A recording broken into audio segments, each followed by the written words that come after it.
Yes, good morning, and you're welcome to Trends in the Papers on Mainland 98.3 FM, the sound of Lagos. Time check right now is 7:43 a.m. It's time for us to look through the major trending stories on the front pages of our papers.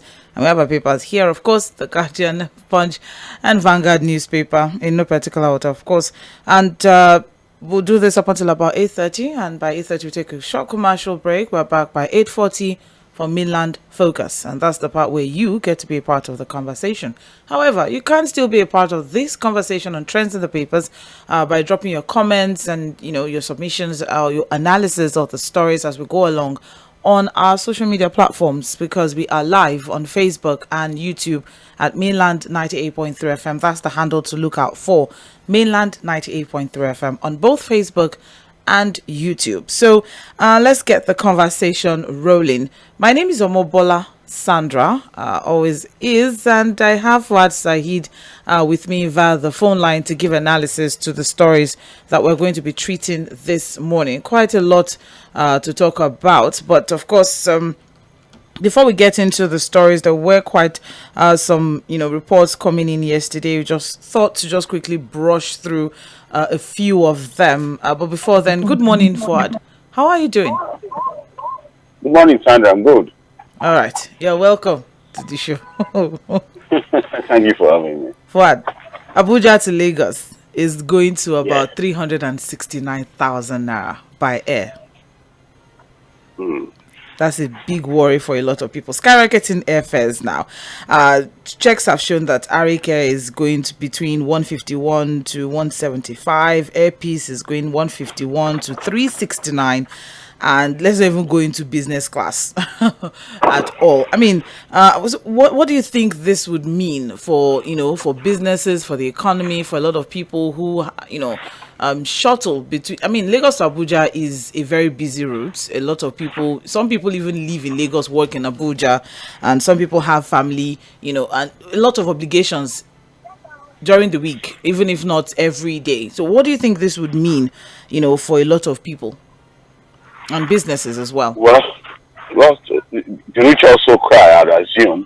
And is it only the rich that fly? No, that's why I said not just the rich. Now. Okay. Because as it is,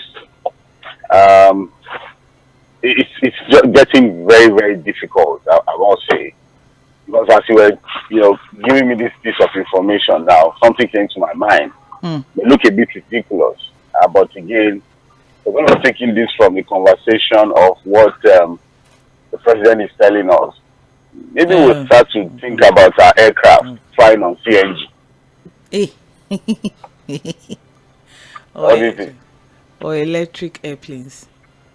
There's nothing possible. I'm sure there are innovations coming out in that direction already. That would really be interesting. But honestly, it's extremely, really extremely expensive, Lagos to Abuja over 300,000, almost hitting 400,000. This was what people used to pay before to travel out of the country. Sorry? This was what ticket was like before to travel out of the country. Of course, a return ticket to Dubai let's say 3 years ago was just about 600,000 naira. A return ticket, so and fro. Go come. Maybe people should just go and maybe not come, or just come and don't go. No, there are some visas that you must have a return ticket to get the visa. Gang. Anyways, airline operators are attributing the increase in airfares to volatile exchange rates, high cost of aviation fuel, increasing charges by aviation agencies as well. Yeah, taxes and levies. Frequent delays by air traffic controls, which of course would lead to increased fuel consumption and cost. So that's a ripple effect. Reduced competition among airlines. The fact that so many airline operators are dropping, and so there's a lot of traffic, and in order to be able to meet up with that, they have to hike fares, and of course high cost of maintaining and repairing aircraft. That's what that has been attributed to. Aside from that, on the sideline, we also have this really unfortunate story, but it's still good news one way or the other. Kano Pillars football team bus was involved in a crash. The players were injured, rushed to the hospital, although no fatalities, but there are, injured personnel that have that have been taken to the hospital as it is now. And there's also the conversation around the defense of the naira. The argument has been going back and forth. Oh, is Nigeria borrowing to defend the naira, or where exactly? And the question we're not defending anything. That's what they're telling us. Are we defending anything? They say in the past. We're defending. No, they say we're in the past or currently. we're defending. If we are still defending now, and we are already eating over 1,007. What are we defending? Cardoso has told us that they are not defending again. That now it's about market forces, the free market economy that is being allowed to determine the value of the naira. That's what he has told us, that they are not even involved. It's basically about demand and supply. All right. Well, whether the defending or not, the point is that at this point now, with our budget problems, our deficit problems, and all, there's a call for a strong naira. And of course, before we can have a strong naira, there needs to be some sort of policies put in place to ensure that happens. There's also the conversation around. There are no two ways. There are no two ways to have a strong naira. We must be able to produce. That's it. And what are the factors to production? What are we doing? What are the policies in place to move us from being a consumption economy to a producing economy? That's the question. What are we doing? It's not about monetary policies. Our monetary policies cannot move us to a production economy. It's more about fiscal policies, which Mr. Emi Cardoso has been trying to say. But Fuad, are we excited about South Korea coming to build refineries in the country? Because that's another hot conversation now, saying, oh, look, we have foreign direct investors. They're coming to build refineries. We should be excited. But then, the conversation around the fact that we have a refinery in the country, and that refinery is going through serious problems and serious challenges at this time. And the fact that, a federal government owned oil company, NNPCL, is still important. So this excitement around the South Korean company coming in into Nigeria to build refineries, when even Dangote is still speaking as regards the crude for naira deal. Has it kicked off? Has it started? Has it commenced? NNPCL. The report today has it that he has gotten the first so that's the thing. NNPC is saying he's taking delivery of a few million in the past 3 weeks, and Dangote is saying, oh, he just received his first tranche. I'm going to believe Dangote. That's it. People can believe the NNPC. I would believe Dangote refinery, and they said he just got the first supply of under the crude for naira. Because again we have to be a bit specific about what we are saying. There could have been other arrangements in terms of crude oil supply to that facility. But the arrangement that came from the presidential directive, which is about crude for naira, Dangote said he just got the first delivery of crude oil supply. But again, if you look at that story, it's more about how we are now able to consistently and sustainably implement that policy. Because it's not just going to be, oh, we've done it, then next month now we hear there's a problem. We can't continue. Oh, supply is not coming. So it's not just about starting it. Better late than never, I agree, Sandra, but how do we sustain that policy? Are we going to be consistent with that policy? Because it's not just about now, it's about how we are able to sustain that policy and then begin to check and recheck to see how it can now be more of, practical and tangible benefits to us as a people. All right. It's not just about what we do now, it's about what we do going forward. Thank you very much. All right, before we go into the major stories for today on the front pages of the paper, there's also the story that broke yesterday and has generated quite a lot of, drama around it. And that's the statement coming from the president. The president saying Nigerian motorists now have the option of buying fuel at 1,000 naira per litre or gas equivalent at 200 naira per standard cubic meter. All right, just a quick one because we don't have it on the front page of our papers for this morning. But of course, it's on the Vanguard. It's not on the Vanguard. No, it's not. Really? I thought it was on the cover of the Vanguard. No, I have the paper right in front of me here, and it's not here. But of course, I mean it's a very hot story that we need to just quickly take a swipe at before we get into the report for this morning. So what we have is the president has told Nigerian motorists to either buy petrol at 1,000 naira or CNG, compressed natural gas, at 200, and he said this during a meeting with the company's executive on Tuesday at the State House. He praised NIPCO and so many other things because during the meeting he acknowledged NIPCO's role as a critical player in enhancing the adoption of CNG as an alternative fuel, and he noted that such investment aligned with his administration's energy security and economic diversification strategy.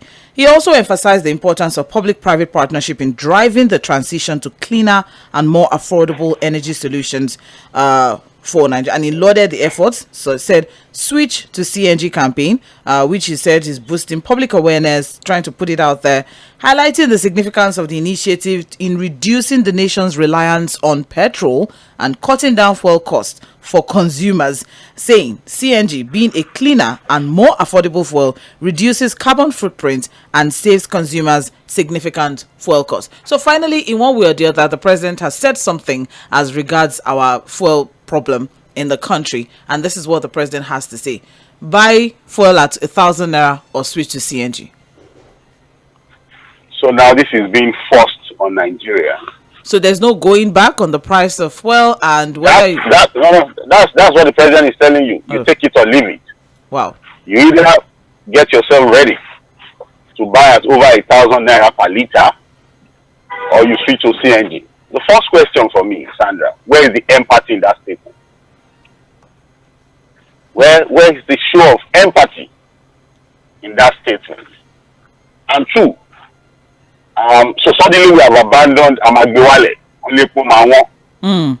because during the campaigns, CNG was never in the conversation. Was never ever in the conversation. I'm sure that during the campaign, see, the president has said that, look, don't worry, under my government, petrol will be selling for over 1,000 naira, but don't worry, I will force you guys to use CNG. Take it or leave it. I doubt if any Nigerian will vote for it. I'm just saying. But what he said was that, look, talking about petrol, it will be 200, it will be 500, I'll bring it down. But now the president is telling you, take it or leave it. So that you take this CNG initiative, or you buy petrol at over 1,000 naira per liter. Sandra, 200 naira per standard cubic meter. What did you? Cubic meter. Cubic meter. We have to now start to get ourselves used to that. Now that you CNG or nothing. Now the second one, the third one for me, Sandra. Okay. Where is the doctrine of leadership by example in this CNG conversation? So how many government leaders are supposed to be exemplary? So how many state house cars have been converted to CNG? It would be nice to see the Cadillac, the Escalade, the Beast, converted to CNG. Now that the president believes so much that the solution to our problems when it comes to the rising cost of PMS and petroleum products is CNG. Look, leaders are supposed to show example. Is that what we've been taught in school? It would be nice to see that, look, all the presidential cars in the presidency, the ministers, the senators, the governors, with their long convoys that they are still maintaining, have all been converted to CNG. So they open up their books for us to see, and we see cylinders there. Don't you think that will encourage Nigerians to quickly take this CNG initiative? The man in charge of the presidential CNG initiative, Oluwagbe Michael, that has been up and about defending this CNG conversion initiative. I'm sure his car doesn't run on CNG. I'm sure his own car still does not run on CNG. So the question is, where is that show of leadership by example? It's not just about mere words, because what it now means is that, look, this policy of CNG conversion is only for ordinary Nigerians. They are not ready to take it. The same way people are questioning this idea of, if that is before dawn, it's going to be tough. Tighten your belt. So it's just for the people, not for them. So it's one-sided. So CNG is just for us, not for them. Number 3. Number 4. what is the level of infrastructure that we have been able to put in place for this so-called CNG conversion? As at the last count from the reports we are getting, I think we just have about 20, or I'm sure about 50 years, about 50 conversion centers, and most of them in Abuja and in Lagos. In the far corners of Jigawa, Taraba State, Benue, Ekiti, Osun, the interior villages, when will the CNG conversion centers get there? Number one, when will the CNG filling stations get there? And then why do we have to put the cart before the horse? Can't we have policy sequencing where we do these things gradually, if indeed that is the idea? Because at the end of the day, what they are saying is that by 2027 they are hoping to have converted 1 million cars. And mostly the support of the presidency and the committee on this CNG conversion is for commercial vehicles. So for private car owners, what are we supposed to do? To go look for over 1 million naira now to convert our vehicles? When we are not even sure that in our areas, you know, the so-called compressed natural gas filling stations will be available. That's number 4. Number 5, Sandra. When all Nigerians now decide to move to CNG, we need to ask ourselves, are we subsidizing the price of compressed natural gas? Are we going to get to the point where it will not be a matter of demand and supply? Where they now tell you that, we have been supplying, the real price is now over 1,000. Are we not going to get to the point where the same compressed natural gas will now be so expensive, just like PMS, because of the factor of demand and supply? You don't get what I'm saying, Sandra. Because again, when everyone now starts to use CNG, the conversation would now be, this is that, before we were subsidizing, everybody now has to pay the real price, blah, blah, blah. The same thing that happened to PMS, wouldn't it happen to compressed natural gas, Sandra? Because you're going to get to the point where they will now tell you about, demand and supply is a major thing. It's about demand and supply. The sixth issue, Sandra, experts are saying, and I'm talking about experts here, that look, the best cars for conversion to CNG are cars of 10 years and above, manufactured in the last 10 years and above.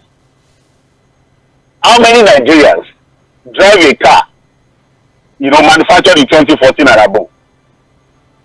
I'm talking about experts. Yeah, not me. All right. That's what they are saying. That how many cars were manufactured from 2014, 2015 and above? So again, it's all left. Again, the president seems to be determined about what he wants to do. It's CNG or nothing. If you take it or you leave it. It's not CNG or nothing. It's CNG or 1,000 naira per liter. Okay, it's CNG or 1,000 and above. All right, you're listening to Mainland 98.3 FM. It's 1 minute past 8 a.m. and it's trends in the papers. We just had to quickly take that. It was a news that broke yesterday, but it's also somewhere inside of the papers. You have to dig deep into the papers to get the report. So we had to, bring that up this morning because it is quite an eye catcher. Buy petrol at 1,000 naira per liter or CNG at 200 naira per standard cubic meter, says the president to Nigerians. That was not what the president said during the campaign, so Sandra, you don't change them. Maybe when he said @maybe he meant that we'll bring something. We'll bring something that will be lesser. For context purposes, it's fuel.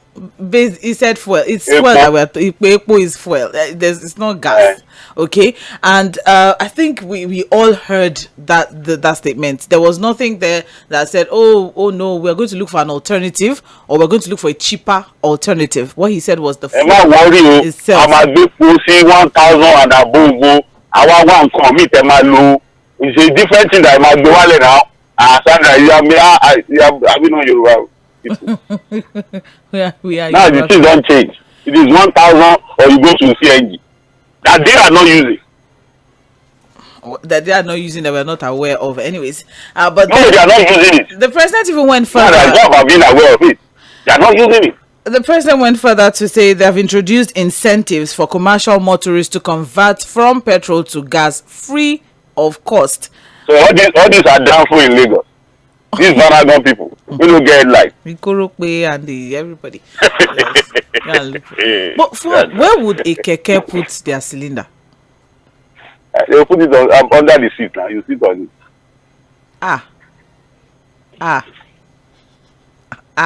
Safety concerns to Sandra, whether anybody likes it or not. We need to be, because again, the one that happened in Benin, although they said they've investigated, the guy was using inferior materials, and the person that even did it had to report himself to the police, and that it was a substandard. But the question again, the technical know-how, the issue of safety concerns, people that are going to try to bypass things, whether the carelessness of our people when it comes to safety, a lot comes into this conversation, really, a lot comes into this conversation. But again, I think for people who are expecting the president to do something about the cost of CMS and petroleum products, he has told you, CNG, or not, or 1,000 naira, 1,000 naira, basically. So I think the president has answered everybody's question and what they were expecting him to say as regards about cost of fuel. Case closed. Thank you. Case closed, Stephanie. Finished. Thank you very much, Said Fuad. This is Milan 98.3 FM. You're on to Trends in the Papers. And let's kick things up for this morning. We're going to be running as quick as possible. The major headline on the front page of The Punch reads, PDP crisis, anti-Damagum plot thickens as NEC meets on Thursday. And we have rider here that says PDP governors, NWC, that's the working committee, BOT members at the Board of Trustees meets as fresh legal battle continues on NEC meeting. So they have moved the meeting till November 28th this, in order to prepare for the Ondo governorship election, which is scheduled to hold on November 16th.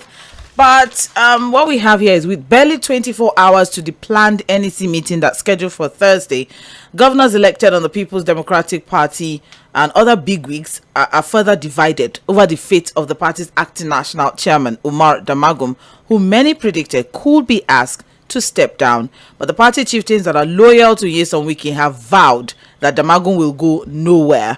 The development has taken a dramatic twist. So as Bala Mohammed, who is the chairman of the PDP Governors Forum, is seeking a court order to stop the party and INEC from annulling, their planned meeting for Thursday. That's the National Executive Council meeting. But notwithstanding the stance of the NWC, several PDP members noted that the ratification of the governors was crucial for the meeting to hold.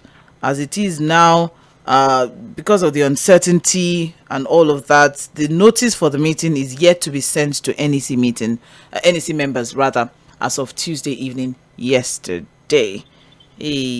So there's a lot of problem, and as it is now, according to what's reported, Fuad, is the fact that highly placed multiple sources from the NWC of PDP are saying that despite the number of members that are using court orders, including the existing one that mandates that Damagum should remain in office till December 2025, it still won't be easy for the NEC to unseat him unless he willingly volunteers to step down.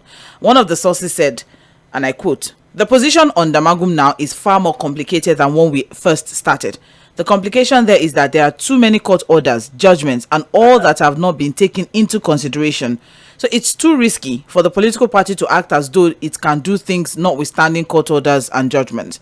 The second problem is that the PDP governors are still not on the same page. It has made taking a decision on the matter far more difficult. The constitution is also ambiguous on how much power the NEC, that is the National Executive Council, how much power they have over the National Working Committee. Though the party to summarily dissolve states were there, it's not given to them to do the same to the NWC. And the powers of the NEC are beautiful and comprehensive, but still, it is a little bit also restrained. So now they've created slots for 2 national vice chairmen to cure the defect that in case something happens to the national chairman from his zone, they won't run into trouble, they just move then. So you could have Arakwaja, but it wasn't Arakwaja because he remained in the zone from where he came from. Now, the argument is neither here nor there, Fuad. PDP is going deeper and deeper and deeper. At first we thought, it was a G5 problem. And then moving further, away from that, it was... I think it's still a G5 problem at this point now. I think it's still a G5 problem at this point now. Okay. Stress yourself. The PDP has just one problem. Just one. And so long they are not able to deal with that one problem, they are going nowhere.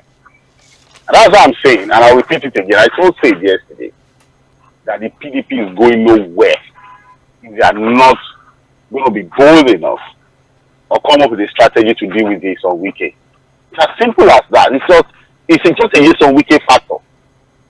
That's all. It's just there's no other thing. It's not, the same thing they did when zoning or no zoning came up, and they didn't know what to do, setting up committees upon committees until they ran into the ditch. If you remember, before the last election. Yeah. And I said at that time that, look, this zoning problem that the PDP is trying to resolve is not a committee matter. It's a matter of key players in the party locking themselves up in a room and telling themselves the truth and conceding to themselves.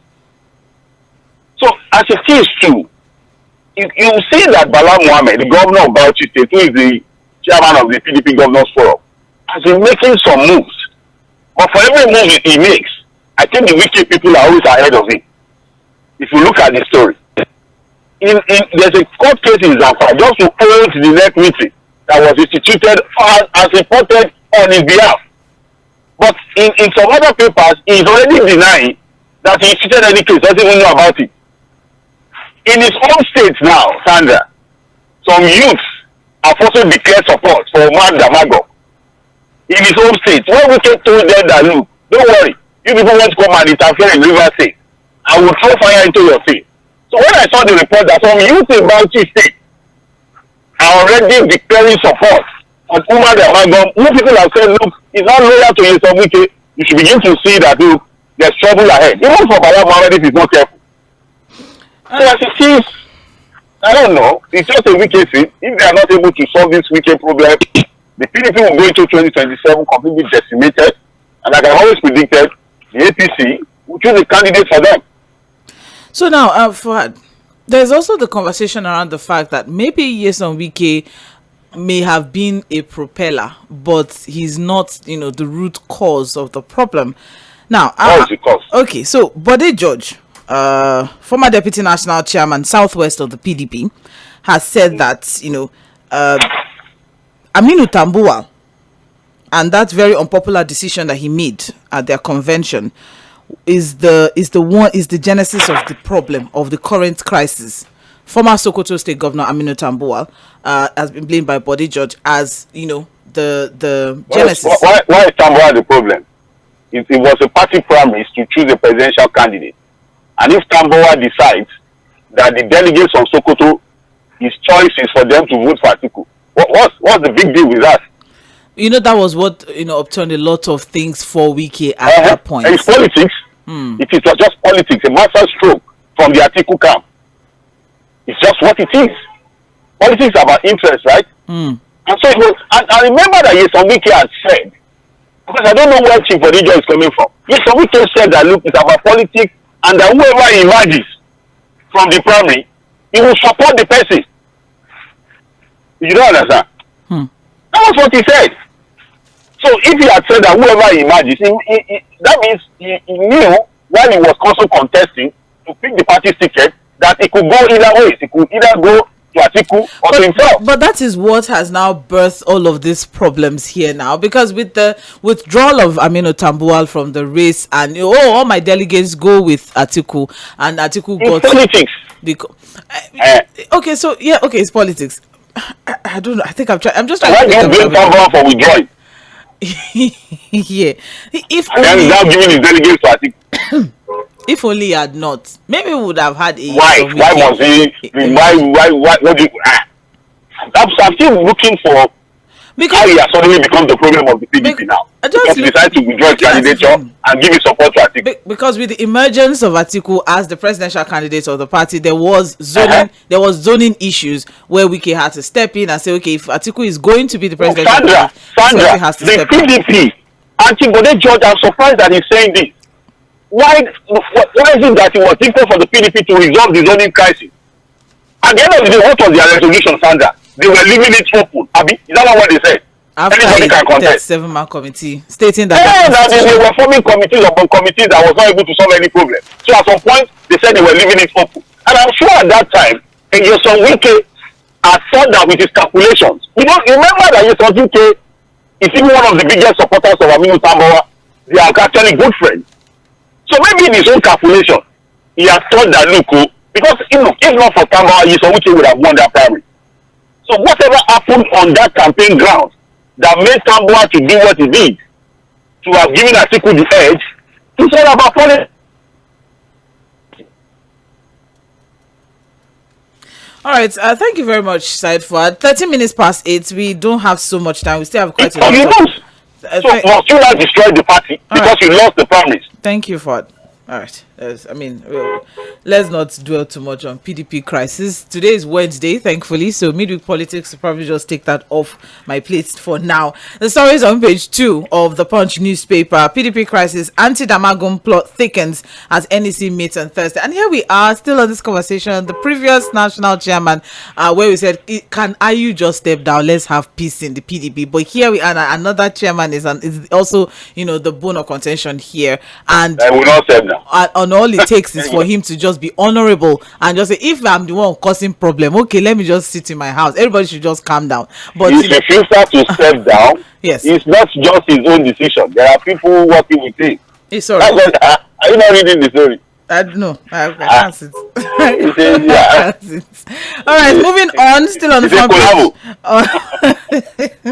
Still on the front page of the Punch newspaper. Federal government bans cooking gas export over rising prices, and that's on page 19 of the Punch newspaper. So just very quickly, let's see the context to that one. What we have here is the federal government has stopped the export of locally produced liquefied petroleum gas, also known as cooking gas, in order to prioritize domestic supply. Fuad, I thought we were looking for how we can, give to the world, but what do you think of this? Without meaning. Now us. We should take priority. Take care of ourselves first. Right. Of course, that should be the priority. All right then. The story is on page 19 of the Punch newspaper. We also have here on the front page of the Punch, 250 billion naira debt. Telcos seek NCC approval to stop bank transfer services, and that's on page 19 as well. I don't know about that. I mean, some people can't already even access their account. So, the story. Moving on, just about yes. No, I think this issue of unremitted deductions of payments that have been made through the banks. Because the telcos are owed this money, right? Yes. It's just troubling, really. Because again, I think the banks deduct at source.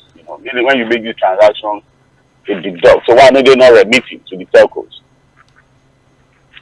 That's very simple. Because once you do your transaction, you get an alert that 6.98 cover. I think that's what you deduct, and it has been done. Oh well, they are seeking approval now to stop bank transfer services. They've been saying this since last year. The story is on page 19. Moving on, above the masthead of the Punch, we have Naira for crude. Dangote gets NNPCL's first supply, and that is on page 19 as well. We scratched this particular conversation earlier, so let's just quickly see what we have here. The Dangote Petroleum Refinery has received 4 cargoes of crude oil from NNPCL under the Naira for Crude Sale Agreement, and that's coming from officials of the refinery and the federal government confirmed yesterday. And it was gathered that the 4 cargoes of crude were delivered within the past 3 weeks. So it wasn't delivered yesterday. When did he get it? Well, you see the English now. You say something was delivered, it means it was received. So which one is the first supply? Wait. You do understand what I'm now saying? Wait, I'm confused. Because they said it was delivered in the last 3 weeks, but it was received yesterday. Okay, maybe it was what kind of English is that? It was on his way. Even you say it has been supplied, waiting for delivery, right? Yes. And then it was now received yesterday. So at the point of until you receive, you can't say something has been delivered. Right? I'm going to be lost at this point now. Yes, well, I think it's all just English. Or can you say something has been delivered when you have not received it? Delivered. That means I've received it. No, wait. Maybe you can deliver it and it has not been received. Forward. How come now? How do you deliver something when somebody can deliver a letter for you in the office and you've not received it? You've not collected it. How do you mean now? And somebody will receive it in the office on my behalf, and at that point, you've not received it. Maybe you've not received it. No, you don't. So okay, maybe somebody received the crude oil on behalf of Dangote. So they just took it to the refinery yesterday. Is that what you are saying? But it has been received, so thank God for that. Anyways, I know the 3 weeks conversation is what I'm saying. Let us just say that, look, it was yesterday that it was delivered because it was received yesterday. And thank God, at least one policy is already seeing some form of implementation. But this is a first phase. Hoping for some sort of renewal after 6 months. That's what we are getting here. A senior official of Dangote confirmed the development, saying the first phase of the Naira crude sale. Yes, everything is for 6 months. None. Yes. So they could stop it after 6 months. I mean, there's so me that was even talking about a sustainable implementation of it. You see that 6 months getting. Because what is 6 months really? You have to renew the hope and the aspiration of Dangote. No, why? Why must we begin to talk about renewing it or not? Because it's a renewed hope administration. If we think it's a policy that will be beneficial to us as a people, why are we giving a 6 month timeline to begin to talk about renewing it or not? Why are we trying to renege on it? Why are we even thinking of a possibility of a renewal? Instead of us thinking of how to even make it a more deliberate policy, a more consistent policy, intentional policy to say that, look, going forward, it is always going to be crude for Naira or nothing. When it comes to local refineries, why create that situation of uncertainty that will come again in the next 6 months on this same matter? Well, the story is on page 19 and it's 19 minutes past 8 on Mainland. And the question is, again, when you say the 14 states, what do you mean? What is it? Because again, whether you like it or not, you're going to have all manner of legal battles with the local government. Have you not